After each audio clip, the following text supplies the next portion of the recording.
The Guruji study point पर आपका हार्दिक स्वागत है। अभिनंदन है। मैं मुकेश सर आज आपको संविधान के स्रोत लेकर आया हूं। साथ ही साथ में मैं आपको ये भी बताऊंगा कि भारतीय संविधान को क्यों विदेशी का थैला कहा जाता है, विदेश का थैला कहा जाता है, और भारतीय संविधान पर किस किस का प्रभाव पड़ा, किस एक्ट का प्रभाव पड़ा। चूँकि भारत में ब्रिटिश शासन प्रणाली रही और 1600 ईस्वी में ईस्ट इंडिया कंपनी भारत आई। उसके बाद धीरे धीरे पूरे भारत पर उन्होंने शासन किया, तो उन विभिन्न प्रकार के अधिनियम एक्ट लेकर आए। जब पूरे भारत पर इन लोगों ने राज किया, तो ये समय समय पर विभिन्न प्रकार के एक्ट लेकर आए। उन एक्ट के आधार पर ये कहा जा सकता है कि उस अधिनियम का बहुत बड़ा प्रभाव पड़ा। 1757 ईस्वी की प्लासी की लड़ाई और 1764 में बक्सर में का अंग्रेज़ों द्वारा युद्ध जीतने के बाद बंगाल पर शासन किया। फिर शासन को दुरुस्त करने के लिए अंग्रेज़ों ने समय समय पर तमाम अधिनियम पारित किए, जो भारतीय संविधान निर्माण में सीढ़ियाँ बने। तो भारतीय संविधान विदेशी स्रोत रहा है, विदेशों का प्रभाव रहा है और विभिन्न प्रकार के एक्ट का प्रभाव रहा है। आज हम इसी संदर्भ में आपसे बात करेंगे। भारतीय संविधान में दो प्रकार के स्रोत रहे, एक तो आंतरिक स्रोत और एक बाहरी स्रोत। तो आंतरिक स्रोत में 1773 एक्ट से लेकर और 1935 तक जो एक्ट का संविधान पर प्रभाव पड़ा, वो आंतरिक स्रोत है। सबसे पहले हम उसी संदर्भ में बात करेंगे। संविधान के स्रोत या भारत संविधान पर विदेशी प्रभाव का इतिहास। जो भारतीय संविधान का निर्माण किया गया, इस पर विदेशी प्रभाव बहुत बड़ा रहा। उसी इतिहास से संबंधित हम आज बात कर रहे हैं आपसे। तो भारत में 1935 में ईस्वी का शासन, भारतीय संविधान में सर्वाधिक प्रभाव 1935 ईस्वी का रहा। शासन का अधिनियम 1935 भारत शासन अधिनियम का रहा था। 1935 एक्ट से संविधान निर्माण में बड़ी भूमिका निभाई थी। 1935 में भारत शासन अधिनियम में 321 अनुच्छेद थे और 10 अनुसूचियाँ थीं, जिसमें से भारतीय संविधान में प्रेजेंट जो 395 अनुच्छेद हैं, उसमें से 250 अनुच्छेद 321 इसी अधिनियम के तहत लिए गए। इस अधिनियम के तहत प्रांतों में द्वैध शासन प्रणाली को समाप्त कर दिया गया और केंद्र में लागू कर दी गई संघीय न्यायपालिका की स्थापना की गई, जिसमें एक मुख्य न्यायाधीश और 2 अन्य न्यायाधीश थे। इसके साथ साथ में मैं आपको सर्वोच्च न्यायालय की बात आ गई है, तो मैं एक बात करूँ, ये संघीय न्यायालय है। तो रियल में उच्चतम न्यायालय की 1774 ईस्वी में लॉर्ड वारेन हेस्टिंग ने को उच्चतम न्यायालय की स्थापना की गई थी। इसमें एक मुख्य न्यायाधीश हुआ करता था, जो सर एलिजा इम्पे थे, तथा 3 अन्य न्यायाधीश होते थे, जिसकी स्थापना कलकत्ता में की गई। हम बात करें कि 1935 में संसद की सर्वोच्चता। 1947 ईस्वी को भारत स्वतंत्रता अधिनियम 4 जुलाई 1947 को प्रस्तावित किया गया और 18 जुलाई 1947 को स्वीकृत हो गया था। इसमें 20 अनुच्छेद थे। 14 और 15 अगस्त में 1947 को 2 भारत और पाक 2 अधिराज्य बने। 1935 एक्ट के तहत ही मुद्रा और साख पर नियंत्रण करने के लिए भारतीय रिजर्व बैंक की स्थापना की गई। 1935 के अधिनियम के तहत ही की गई थी। 1757 ईस्वी की प्लासी की लड़ाई और 1764 में बक्सर का अंग्रेज़ों द्वारा युद्ध जीतने के बाद बंगाल पर शासन किया। फिर शासन को दुरुस्त करने के लिए अंग्रेज़ों ने समय समय पर तमाम अधिनियम पारित किए, जो भारतीय संविधान के निर्माण में सीढ़ियाँ बने। और उनमें से महत्वपूर्ण एक्ट के विषय में मैं आपको बता रहा हूं, जो कहीं ना कहीं भारतीय संविधान में उनकी समानता है। जैसे महत्वपूर्ण एक्ट है 1773 का ईस्वी रेगुलेटिंग एक्ट है। ये 1773 ईस्वी में आया, जिसमें भारत में ब्रिटिश ईस्ट इंडिया कंपनी का ये प्रथम कदम था, जिसने कार्यों को नियमित और नियंत्रित करना प्रारंभ कर दिया। कंपनी, दूसरा नंबर बात करें इतिहास की, तो कंपनी के शासन पर संसदीय नियंत्रण हो गया। यानी कि भारत में जो आज संसद प्रणाली है और संसद प्रणाली का जो भारत में विभिन्न प्रकार की कंपनियां होती हैं, उन पर संसद प्रणाली का या भारतीय संविधान का कहीं ना कहीं नियंत्रण रहता है, तो वो इसी एक्ट का कहीं ना कहीं मतलब समानता पाई जाती है। केंद्रीय प्रशासन की नींव रखी गई इसमें, और जो केंद्रीय प्रशासन है, तो आज जो भारत संविधान में जो केंद्र की में व्यवस्था की गई है प्रशासन की, वो 1773 एक्ट की में बहुत से समानता मिलती है। कंपनियों के कार्यों पर मान्यता मिली, यानी कि अब संसद प्रणाली जो है वो कंपनियों को मान्यता देगी कि वो कौन सी कंपनी किस कार्य को कर सकती है, उसको लाइसेंस देने का काम 1773 ईस्वी एक्ट के तहत किया जाता था। ठीक है, और वो आज जो है सरकार इसको मान्यता प्रदान करती है।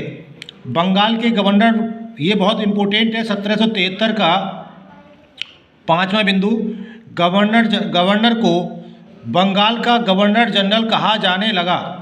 यानी कि पहले जो बंगाल का गवर्नर होता था, अब उसको बंगाल का गवर्नर जनरल कहा गया, और उसमें कुछ प्रेसिडेंसियों को शामिल कर लिया गया। जैसे मद्रास की प्रेसिडेंसी थी, उसको बंगाल में ही शामिल कर लिया गया और वो गवर्नर जनरल कहा गया।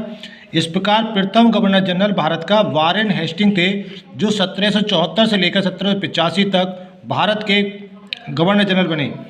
1774 में मैंने अभी पीछे ही बता दिया था, 1774 ईस्वी में उच्चतम न्यायालय की स्थापना की गई 1773 ईस्वी एक्ट के तहत, और इसमें एक मुख्य न्यायाधीश और 3 अन्य न्यायाधीश हुआ करते थे। प्रथम मुख्य न्यायाधीश सर एलिजा इम्पेते तथा 3 अन्य न्यायाधीश चैम्बर्स, लेमेस्टर और हाइट थे। उच्चतम न्यायालय की स्थापना 1774 में कलकत्ता में की गई थी। 28 जनवरी 1950 को सर्वोच्च न्यायालय की स्थापना दिल्ली में की गई थी, जो 1935 एक्ट के आधार पर बनी। 1704 फिर इसके बाद में 1784 में ईस्ट पिट्स इंडिया एक्ट आया, जिसने दोहरे प्रशासन लागू किए। फिर 1781 में एक्ट ऑफ सेटलमेंट आया, जो 1773 एक्ट की कमियों को दूर करने के लिए लाया गया था। 1781 में वारेन हेस्टिंग ने कलकत्ता में मुस्लिम कानून अध्ययन करने के लिए मदरसों की स्थापना करी थी। यानी भारत में सबसे पहले अगर मदरसों की स्थापना की गई तो 1781 में। 1793 में ईस्ट चार्टर अधिनियम के नाम से एक कानून आया। इस नियम के तहत भारत के कर्मचारियों को भारत के कर्मचारियों या जो भारत में पदाधिकारी थे, उनको काम करने वालों को, अधिकारियों को आदि की भारतीय राजस्व से वेतन देने की व्यवस्था की गई। इस बात की भी समानता आज जो हमारे भारत में तमाम कर्मचारियों को वेतन मिलता है तो संचय निधि से मिलता है, वो आप कह सकते हैं कि इस 1773 जो 1799 का एक्ट था इसके तहत ही मिलता है। 1873 ईस्वी का जो चार्टर अधिनियम है, इसमें क्या था, कंपनी का अधिकार पत्र 20 वर्षों को बढ़ा दिया गया। कंपनी का व्यापार एकाधिकार समाप्त कर दिया गया, लेकिन चीन के साथ उनका बरकरार रखा गया।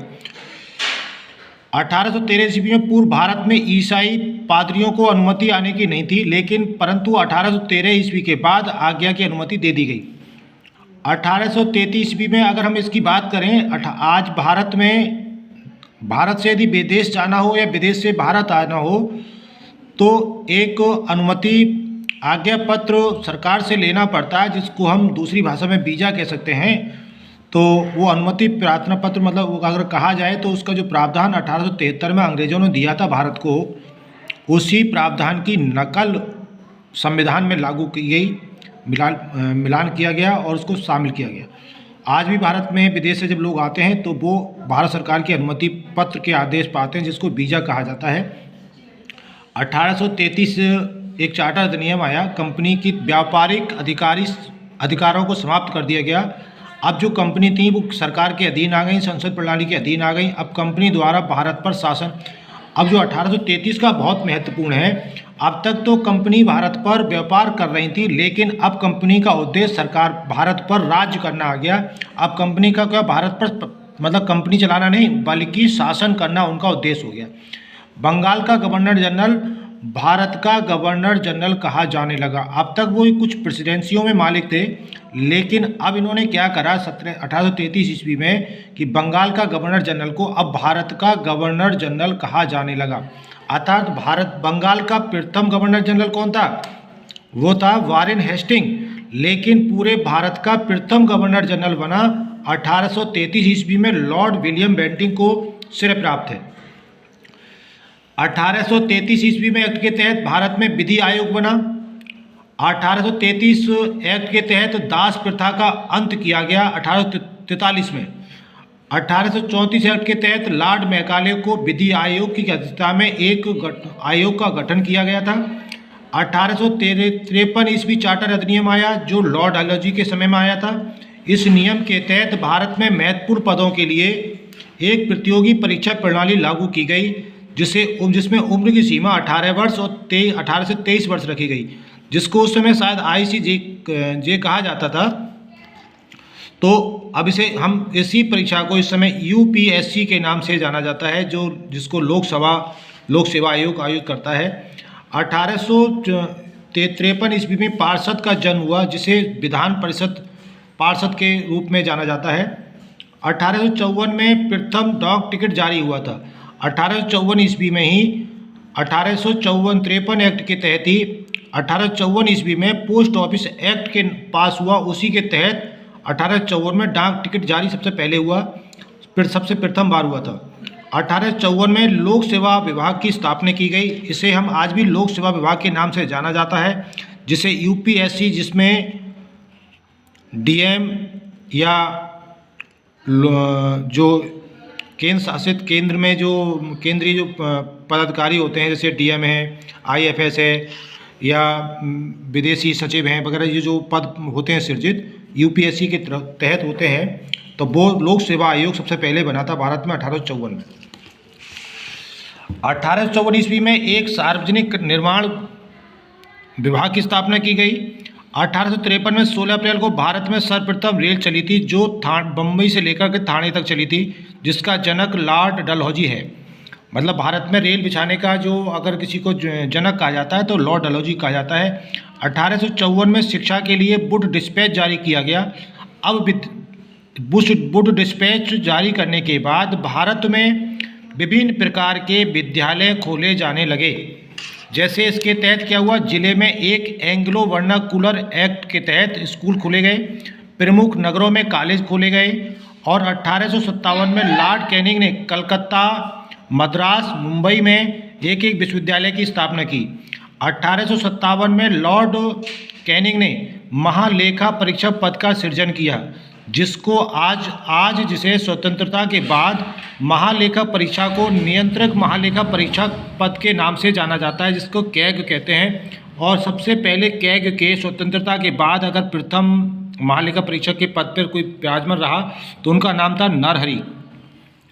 1858 एक्ट की बात करें तो गवर्नर जनरल के स्थान पर अब वायसराय की नियुक्ति की गई। अगर हमसे प्रश्न पूछा जाए कि भाई सबसे प्रथम वायसराय कौन था, तो लॉर्ड कैनिंग था।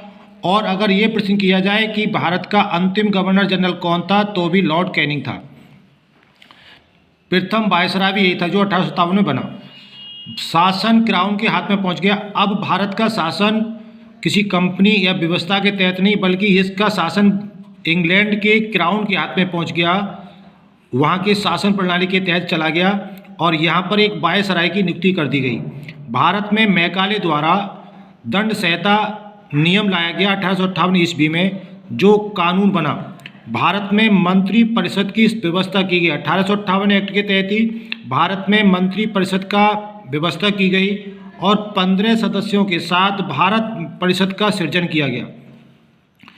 मुगल सम्राट पद का जो इसी 58 के तहत समाप्त कर दिया गया। राज सचिव का सृजन हुआ। राज सचिव होता है जिसको मुख्य सचिव के नाम से, मतलब केंद्र में एक सचिव होता है, एक राज्य में सचिव होता है मुख्य सचिव, जो CM के नीचे काम करते हैं। तो वो राज सचिव का काम, अगर पद का सृजन हुआ तो ये 1858 एक्ट के तहत हुआ। भारत में आज भी सचिव होते हैं और जो संविधान में उल्लिखित है, जो प्रधानमंत्री का मुख्य सचिव होता है या गृह मंत्री का एक मुख्य सचिव होता है, हर एक मंत्री का एक सचिव होता है। सबसे छोटा पद ग्राम सेवक रहता है, ग्राम सेवक के नाम से जिसको कहते हैं सेक्रेटरी। तो राज सचिव का सृजन हुआ था, जो ब्रिटिश संसद के प्रति उत्तरदायी हुआ करता था। अब ये जो राज सचिव था, इसका शासन हो गया पूरे भारत पर, और ये जो उत्तरदायी होता था, ये होता था ब्रिटिश संसद के प्रति। प्रथम राज सचिव भारत का बना लॉर्ड स्टैनली, जो 23 अगस्त 1858 को में गठन के बाद बना था।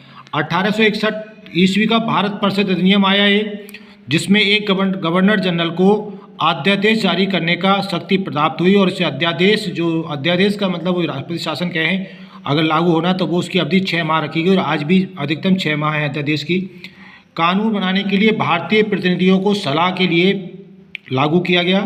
1862 में लॉर्ड कैनिंग ने 3 भारतीयों को बनारस का राजा, 1862 ईस्वी, बड़ा इम्पोर्टेंट चीज़ है ये, 1862 में सर्वप्रथम लॉर्ड कैनिंग ने 3 भारतीयों को, जो भारतीय थे, बनारस का एक राजा था, एक पटियाला का महाराजा जी थे और एक दिनकर राव को विधान परिषद में मनोनीत किया था। व्यक्तिगत नीति को समाप्त कर दिया गया। इस समय 1873 ईस्वी का अधिनियम आया जो ईस्ट इंडिया कंपनी को भंग की शक्ति प्राप्त हुई। 10 जनवरी 1884 में प्रथम बार ईस्ट इंडिया मतलब कंपनी को शक्तियों को उसको भंग कर दिया गया।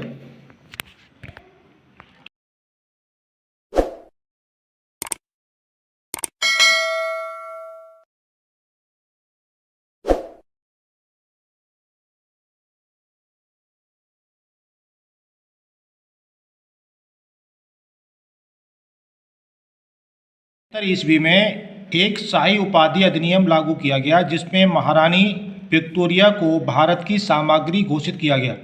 अब भारत की जो एक विक्टोरिया थी उनको भारत की सामग्री घोषित किया गया, मतलब साम्राज्य बना दिया गया।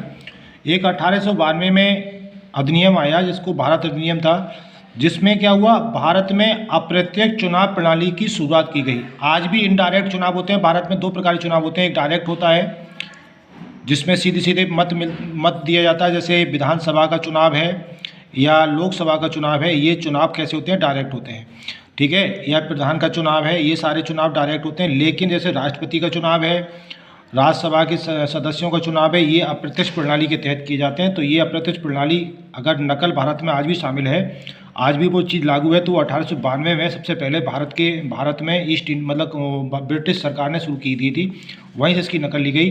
राजस्व एवं व्यय अथवा बजट पर बहस की शुरुआत, ये बहुत अच्छी बात है कि उसी समय जो राजस्व है भारत का और जो बजट पास करा जाता था उसकी शुरुआत हुई थी 1892 ईस्वी में, और इसी के तहत प्रश्न पूछने की शक्ति का शुरुआत। तो इस पर बहस करने, इस पर प्रश्न पूछना और ये बजट पास करना लागू किया था 1892 ईस्वी में। और 1892 ईस्वी के बाद क्या हुआ कि आज भी अगर हम संसद में देखें तो इस पर बहस करना और बजट पास करना तो 1892 ईस्वी एक्ट का ही नकल है वो। 1909 में भारत का अधिनियम बना ये बहुत इम्पोर्टेंट है, जिसको मार्ले मिंटो सुधार के नाम से जाना गया। ये प्रथम बार मुस्लिम पृथक प्रतिनिधित्व, मतलब अब क्या हुआ कि सबसे पहले मुस्लिम जो लोग थे उनको पृथक प्रतिनिधित्व करने की शक्ति प्रदान की गई और इनको वोट देने का अधिकार भी सिर्फ मुस्लिमों को दिया गया। अर्थात कह सकते हैं सांप्रदायिक निर्वाचन के जनक के रूप में लॉर्ड मिंटो को जाना जाता है। सबसे पहले सांप्रदायिक चुनाव कराए या निर्वाचन कराया तो वो लॉर्ड मिंटो था। भारतीयों का भारत सचिव एवं गवर्नर जनरल की कार्यकारिणी में नियुक्ति, मतलब अब जो भारत में जो भारतीय सचिव हुआ करते थे या जो गवर्नर जनरल हुआ करते थे उनका जो ब्रिटिश संसद का जो प्रतिनिधित्व करते थे भारत सचिव या गवर्नर जनरल हुआ करते थे, इनकी कार्यकारिणी में सदस्य जो थे वो अब भारतीय लोगों को भी शामिल कर लिया गया। भारत में वायसराय की कार्यपालिका परिषद के प्रथम भारतीय सदस्य अगर कोई था तो वो था सत्येंद्र प्रसाद सिन्हा जी थे। 1909 में लॉर्ड मिंटो इंग्लैंड में भारत के राज सचिव थे। ये जो 1909 में ना लॉर्ड मिंटो, ये 2 अलग अलग नाम हैं, लॉर्ड मिंटो और मार्ले, ये अलग अलग नाम है दोनों। तो लॉर्ड मार्ले जो था वो इंग्लैंड में भारत का राज सचिव था, जबकि 1909 में लॉर्ड मिंटो भारत के वायसराय बने थे। 1909 में अधिनियम के सबसे कम दिनों तक प्रभावी रहा। 1919 ईस्वी का भारत का अधिनियम मार्टिन्यू चेम्सफोर्ड के नाम से जाना जाता है। 1919 के तहत भारत प्रथम बार महिलाओं को वोट देने का अधिकार मिला और उस समय इंग्लैंड का जो प्रधानमंत्री था वो लॉर्ड जॉर्ज थे। केंद्र में द्विसदनात्मक व्यवस्था लागू की गई। अब जो केंद्र में द्विसदनात्मक व्यवस्था में यहाँ पर बात कर लूँ, केंद्र में आज भी द्विसदनात्मक व्यवस्था है। तो अगर ये जो एक राज्यसभा होती है और एक लोकसभा होती है, जिसको राज्यसभा को उच्च सदन और इसको लोकसभा को निम्न सदन के नाम से जाना जाता है, तो ये 1919 में लिया गया था। और भारत की संसद प्रणाली ऑलरेडी ब्रिटिश संविधान से ली गई है। तो राज्य परिषद उस समय द्विसदनात्मक में क्या क्या लागू किया गया, तो एक तो राज्य परिषद लागू की गई द्विसदनात्मक में, एक तो राज्य परिषद और दूसरी केंद्रीय विधानसभा, इन दो प्रकार की बनी है। एक तो द्विसदनात्मक में राज्य परिषद और एक केंद्रीय विधानसभा, जो स्वतंत्रता के बाद केंद्रीय विधानसभा को लोकसभा के रूप में हम देख सकते हैं। राज्यसभा के सदस्यों की संख्या उस समय 60 थी, जिसमें से 34 लोगों को निर्वाचित किया जाता था, बल्कि शेष जो बचे 26 उनको मनोनीत किया जाता था। राज्य परिषद में अब राज्यसभा कहा जाता है। कार्यकाल इसका 5 वर्ष था उस समय। और राज्यों में राज्य परिषद या विधान परिषद के नाम से क्या कहा जाता है। केंद्रीय विधानसभा में सदस्यों की संख्या उस समय 144 थी, और इस समय उस समय 144 थी, जिसमें से 104 निर्वाचित होते थे और 40 को मनोनीत किया जाता था। कार्यकाल इनका 3 वर्ष था। और केंद्रीय विधानसभा को उस समय निम्न सदन के नाम से जाना जाता था, और इस समय से लोकसभा कहा जाता है, और राज्यों में से विधानसभा कहा जाता है। दोनों सदनों में समान दोनों अधिकार थे, लेकिन बजट पर सिर्फ निचले सदन अर्थात केंद्रीय विधानसभा ही बहस कर सकता था। और आज भी ये लोकसभा में बजट पर बहस करने का अधिकार लोकसभा मेंबर्स को है, राज्यसभा को नहीं है। प्रांतों में द्वैत शासन प्रणाली लागू की गई। अब क्या हुआ, इसी 1919 में प्रांतों में भी द्वैत शासन प्रणाली लागू कर दी गई। प्रांतों में द्वैत शासन का जनक लियोनस कॉर्टियस थे। जैसे इस समय 3 सूचियां हैं, तो उस सूचियों के तहत तो विषय दिए गए हैं। उस समय भी विषय थे, एक तो था आरक्षित विषय और एक था हस्तांतरित विषय, जिसमें वित्त, भूमिकर, अकाल सहायता, पुलिस, पेंशन, छापाखाना, सिंचाई और न्यूज पत्र, जल, खान, फैक्ट्रीज, इंडस्ट्रियल एरिया, बिजली, गैस, श्रम, वाहन, बंदरगाह आदि जो है उस समय आरक्षित विषय में आते थे। आरक्षित का मतलब रिजर्व सब्जेक्ट, और जिन पर सिर्फ अधिकार किसका था, गवर्नर जनरल और उनके कार्यकारी परिषद का अधिकार था। लेकिन कुछ हस्ताक्षरित विषय थे, जैसे शिक्षा, पुस्तकालय, संग्रहालय, स्थानीय स्वायत्त शासन, चिकित्सा, निर्माण, आबकारी, उद्योग, तोल, माप, मनोरंजन, धार्मिक, दान आदि। ये आज भी हस्ताक्षरित है। तो ऐसे माने चले ये राज्य सूची के विषय थे, लेकिन आज ये राज्य सूची के विषय हैं। उस समय ना हस्ताक्षरित विषय कहा जाता है। लेकिन इन विषयों पर भी केंद्र हेल्प करता है या इन पे कानून बना सकता है, और उसी के कानून ज़्यादा प्रभावी रहेंगे। अगर दोनों मिलकर बनाते हैं तो केंद्र का ज़्यादा प्रभावी रहता है। इस कार्यकारी मंत्रियों पर द्वारा नियंत्रित किया जाता था, मतलब जो हस्ताक्षर पद थे उनको कार्यकारी के मंत्री परिषद जो थे वो उस पर शामिल रहते थे। भारतीय संविधान का दुनिया भर के शासन पद्धति एवं संविधान का अवलोकन एवं ब्रिटिश भारत अधिनियमों के अवलोकन भारत की संस्कृति, भारतीय समाज के अनुरूप तोड़ मरोड़ करके बनाया गया है।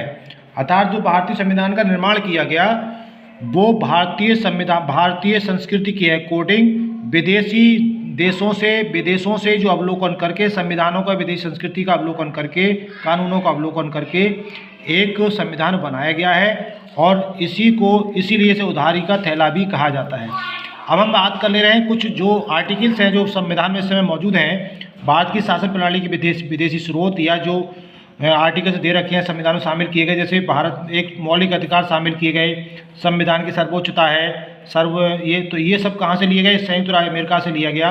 अमेरिका से क्या क्या लिया गया, एक तो मौलिक अधिकार लिए गए, दूसरा प्रस्तावना ली गई, संविधान की सर्वोच्चता। आज जो संविधान की चाहे संविधान ही हमारे देश का सर्वोच्च है, सही है नहीं, तो ये जो लिया गया वो संयुक्त राज्य अमेरिका से लिया गया। स्वतंत्र न्यायपालिका है, भारत में जो स्वतंत्र न्यायपालिका है इसकी प्रणाली अगर ली गई है तो संयुक्त राज्य अमेरिका से ली गई। न्याय पुनर्वलोकन, न्याय सिस्टम पर अगर हम पुनः जांच कराना चाहें या पुनर्वलोकन करना चाहें तो ये सिस्टम भी लिया गया संयुक्त राज्य अमेरिका से। निर्वाचित राष्ट्रपति का जो निर्वाचन प्रणाली है ना, वो भी संयुक्त राज्य अमेरिका से ली गई। महाभियोग, अगर किसी पदाधिकारी को उच्च पदाधिकारी को हटाया जाता है, जैसे उपराष्ट्रपति हो, उच्चतम न्यायालय का न्यायाधीश हो या अन्य न्यायाधीश हो, इनको हटाने का प्रावधान अगर लिया गया है तो वो लिया गया संयुक्त राज्य अमेरिका से। और वित्तीय आपात जो अनुच्छेद 360 में वर्णित है, इसको संयुक्त राज्य अमेरिका से लिया गया। ब्रिटेन से भारतीय संसदीय प्रणाली ली गई है। एकल नागरिकता जो हम लोगों को प्राप्त है वो ब्रिटेन से मिला है। और विधि निर्माण प्रक्रिया जो है वो ब्रिटेन से है। विधि का शासन, कानून का राज, तो ये ब्रिटेन से लिया गया। संसदीय विशेषाधिकार ब्रिटेन से लिए गए। मंत्रिमंडल का प्रणाली सिस्टम है वो कहाँ से लिया गया, वो भी ब्रिटेन से लिया गया। परम अधिकार लेख और द्विशासनात्मक व्यवस्था भी ब्रिटेन से ली गई है। परम अधिकार या लेख कौन जारी करता है? सुप्रीम कोर्ट जारी करता है निम्नतम उसके लिए। अब हम आयरलैंड की बात करें। आयरलैंड से नीति निर्देशक तत्व लिए गए जो भारतीय संविधान के अनुच्छेद 36 से लेकर के 51 तक वर्णित हैं। राष्ट्रपति का निर्वाचन मंडल लिया गया कि राष्ट्रपति के चुनाव में कौन कौन भाग लेगा, किस प्रकार के लोग भाग लेंगे, तो उसका जो निर्वाचक पूरा मंडल है वो आयरलैंड से लिया गया। राष्ट्रपति 12 सदस्यों को राज्यसभा में मनोनीत कर सकता है, वो अधिकार उसको मिले, तो वो मतलब ये प्रणाली, ये व्यवस्था कहाँ से ली गई? आयरलैंड से ली गई।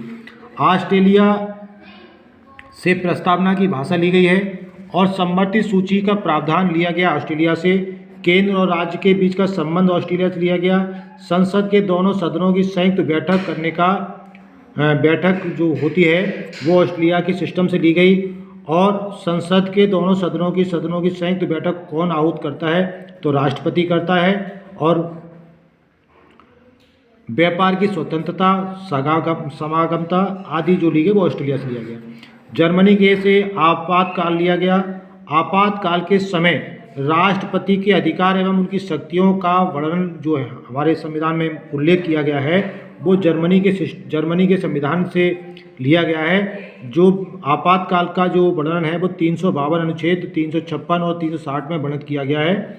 कनाडा के संविधान से संघात्मक प्रणाली का सिस्टम लिया गया कि भारत जो है राज्यों का एक संघ है, ठीक है नहीं, और जिसका सेंट्रल गवर्नमेंट मतलब केंद्र में सरकार केंद्र होगा, वो सभी पर राज करेगा, तो संघीयों का राज, तो ये कनाडा से लिया गया। राज्यपाल की नियुक्ति का प्रावधान भी कनाडा के संविधान से लिया गया है। और संघ एवं राज्य के बीच शक्ति विभाजन, संघ और राज्य के बीच शक्तियों का जो विभाजन है, सिस्टम है, प्रणाली है, वो कनाडा के संविधान से लिया गया। सर्वोच्च न्यायालय का परामर्शी न्याय निर्णय यानी कि कनाडा के संविधान से लिया गया कि सर्वोच्च न्यायालय सरकार को किसी भी समय कोई परामर्श दे सकता है, किसी विषय पर निर्णय ले सकता है, ठीक है, तो वो कनाडा के सिस्टम से लिया गया। रूस से क्या लिया गया? मौलिक कर्तव्यों का प्रावधान लिया गया रूस से। और इस समय भारत में जो मौलिक कर्तव्य हैं वो 11 हैं। रियलिटी में रूस से जो लिए गए हैं वो अनुच्छेद मौलिक कर्तव्यों को अनुच्छेद 51 में रखा गया है संविधान में, भाग 4 में है। और ये 1976 ईस्वी में 42वां संविधान संशोधन के समय मौलिक कर्तव्यों को जोड़ा गया है। इसे मिनी संविधान भी कहा जाता है, 42वें संविधान संशोधन को। दक्षिण अफ्रीका से संविधान संशोधन प्रक्रिया ली गई। जापान से विधि द्वारा स्थापित सिस्टम लिया गया। और फ्रांस से गणतंत्रात्मक प्रणाली ली गई। अतः रिपब्लिक सिस्टम जो है वो लिया गया है फ्रांस से। प्रस्तावना में एक शब्द है समता, स्वतंत्रता, बंधुता। समता मतलब इक्वलिटी, फ्रीडम, और भाईचारा, बंधुत्वता, जो शब्द लिए गए हैं वो फ्रांस की क्रांति से लिए गए हैं। तो इस प्रकार से हमने अभी आज जो भी पढ़ा है वो पढ़े हैं भारतीय संविधान पर विदेशी प्रभाव।